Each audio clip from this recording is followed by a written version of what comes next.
FBI photographed Maria Butina meeting with a suspected Russian intelligence agent. Courtesy U.S. Attorney's Office, WASHNGTON, clad in an orange jail jumpsuit, she walked slowly into Courtroom 9 at D.C. Federal Court on Wednesday. She stoically nodded when Judge Tanya Chutkan said, "Good morning." She remained stone-faced throughout the nearly one-hour proceeding, glancing at her attorney only once or twice.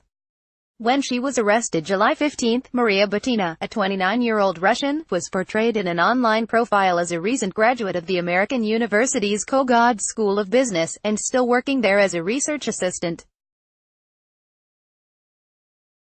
Andy Lalwani, of Los Angeles, was stunned when he checked his Facebook feed on July 16. The girl he sometimes sat near in his Finance 230 class, in the spring semester of 2018, had been arrested on what amounts to spying charges. "I was so intrigued, because a lot of my former classmates in this finance course I took in my last semester of college were like, oh my gosh. I had no idea this girl was a spy, and they were asking if it was true," Lalwani said in an interview. After court documents were released, Lalwani mused, "In hindsight, it kind of made you think like, wow, how did I not see this coming? Definitely, something stood out about her. That something," Lalwani said, "was that the bright, bubbly, eager-to-learn student was on her second or, I believe, third master's degree, so it seemed a little off for her to be in the Introduction to Finance course itself," said Lalwani. American University, while confirming Butina did graduate in the spring of 2018 with a Master of Arts degree, said she was not working at the university at the time of her arrest. Spokesman Mark Story declined to comment further, saying in a statement, "We are restricted in what we can say due to very strict federal government privacy laws. But others in D.C. are talking about Butina's activities and her curious and sometimes contradictory behavior." John Gietzi of Newsmax and Philip Crowther of France 24, both White House correspondents, experienced it firsthand when they lunched together with her on October 27, 2016. Crowther said they pursued lunch with her after Gietzi mentioned that he'd met her at a party attended by influential conservatives in D.C. They invited her, Crowther said, because she was a young Russian in Washington, D.C. She was pro-gun rights. She was already pretty deeply into Republican circles. She already had contacts to the NRA, National Rifle Association, and this came just 2 weeks exactly before the presidential election in November of 2016. She was vivacious, highly intelligent, easy to talk to, and I might add, her accent was slight, Gietzi said. Her English was excellent, and she was clearly enjoying herself talking to reporters, but the spirited, relaxed nature of the conversation hit a wall at a key point during their lunch. All of that had a cut-off point when we said, "Would you go on camera with either or both of us and say what you have?" No, she couldn't do that. She was too involved in her studies and other things, said Gietzi. A bit perplexed, at first by her reluctance, Gietzi wondered why she didn't have time to speak to them after accepting a lunch invitation with 2 television reporters. He noted she had plenty of time to go to a lot of conservative events, including Freedom Fest, where she met Donald Trump. She went to the Conservative Political Action Conference, CPAC, and she was later at the National Prayer Breakfast. She made no secret of her interest in gun rights, U.S. politics, and graduate school activities, but Gietzi said, she never did anything where she could be cross-examined about her activities. In fact, both men tried on numerous occasions to reconnect with her. "I wrote to her 5 times and she responded twice. The last time she replied was March 28, 2018. She said she was busy but would like to get together soon. She was definitely somebody who was a very, very interesting source for us and somebody who we tried to stay in touch with in the last few years," said Crowther. But Butina, Crowther said, allowed only minimal email contact, and anytime I wanted to meet her, she would essentially say she was too busy with her studies at an American university.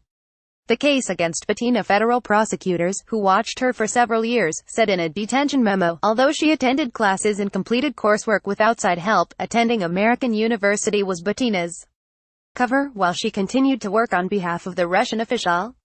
The official, referenced in the memo, was part of a group that allegedly included Bettina and known and unknown individuals who knowingly did combine, conspire, confederate, and agree together and with each other to commit an offense against the United States, according to a criminal complaint from the U.S. Attorney for D.C., Jesse K. Louis, simply stated, the indictment accused Bettina of being a foreign agent affiliated with Russian intelligence, which some call a spy, without advising the U.S. Attorney General. She allegedly attempted to exploit influential U.S. persons connected to American political organizations. Her task, according to the documents, was to allegedly develop relationships with U.S. persons, and infiltrating organizations having influence in American politics, for the purpose of advancing the interests of the Russian Federation. In court Wednesday, prosecutors said they have more than 1 million files, many of which were collected from Bettina's computer, and personal effects that support their case. She is what John Cipher, a retired CIA official who worked on its worldwide Russia program, described as an access agent. Her job was to make a wide variety of contacts, and then report back to her handlers so they could be targeted. As she developed relationships, she was expected to assess them and make suggestions about who might be vulnerable to a more covert type of contact, said Cipher. It's not clear how Bettina's arrest will impact Russian spy operations in the U.S., but former CIA covert operative Robert Baer said her deployment illustrated the length to which Russia has gone to infiltrate political circles in the U.S. Baer, who spent close to a decade working on Russian intelligence, also believes she was an agent of Russian intelligence, and the whole point of getting in the NRA was to spot potential recruits. Baer alleges she used the NRA as a platform, identified people of interest to the FSB, Russian security service, whether they were political figures or military, and invited them to come to Russia, to see if they could be recruited. All of their information we now know from the prosecutor was going back to the FSB through a couple layers. Her attorney, Robert Driscoll, said after Wednesday's status hearing, I'm confident Miss Bettina will be vindicated at the end of this process, and everyone will realize the truth of the matter. Russian spies, hyper-focused on the U.S. The Russian government is believed to have hundreds of spies on American soil. They have somewhere on the order of 175 to 200 spies in the United States, Cipher said on WTOP's Target USA podcast in April. The Russians are hyper-focused on the United States. They see us as their main adversary, the main enemy. All the elements of state power, whether it be their diplomatic service or intelligence services or police services, are focused on the United States, Cipher said.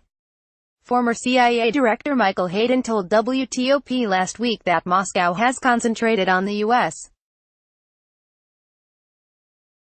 for decades and believes that now more than ever, Russian intelligence senses an opportunity to make strategic gains that would give it an international advantage, in part, because the U.S. has many other tough global problems to tackle. The United States is an easier and higher priority intelligence target of the Russian Federation than the Russian Federation is for the United States, Hayden said. Referring to the post-9/11 era, Hayden said, we had shifted the weight of our effort toward the counterterrorism mission at the expense of some other things. But after the Trump-Putin summit in Helsinki, Hayden said, surely we, the U.S. government, are and have been putting more effort into the Russian target. But citing the U.S. government's truly global interests, it must also tend to targets like China and North Korea and others in ways that the Russians do not have to. In 2010, Moscow's aggressive, long-term spy plans in the U.S. were disrupted when a network of 12 deep-cover Russian spies were arrested in the U.S., including several in D.C. and in Cyprus. Russian court documents suggest that 2 others escaped. Some U.S. intelligence experts have expressed concern that Bettina might be one of a new generation of Russian spies in the U.S. And aside from the damage they could do with modern technological tools and tactics, they may be the beneficiaries of previous generations' know-how. Hayden said it is possible that each wave of Russian spies that comes to the U.S. is an extension of the previous generation. Possibly they learn how to blend in, where to go, and simple orientation and tradecraft tips, he said. Like WTOP on Facebook and follow at Top on Twitter to engage in conversation about this article and others. Copyright 2018 WTOP. All rights reserved. This website is not intended for users located within the European Economic Area.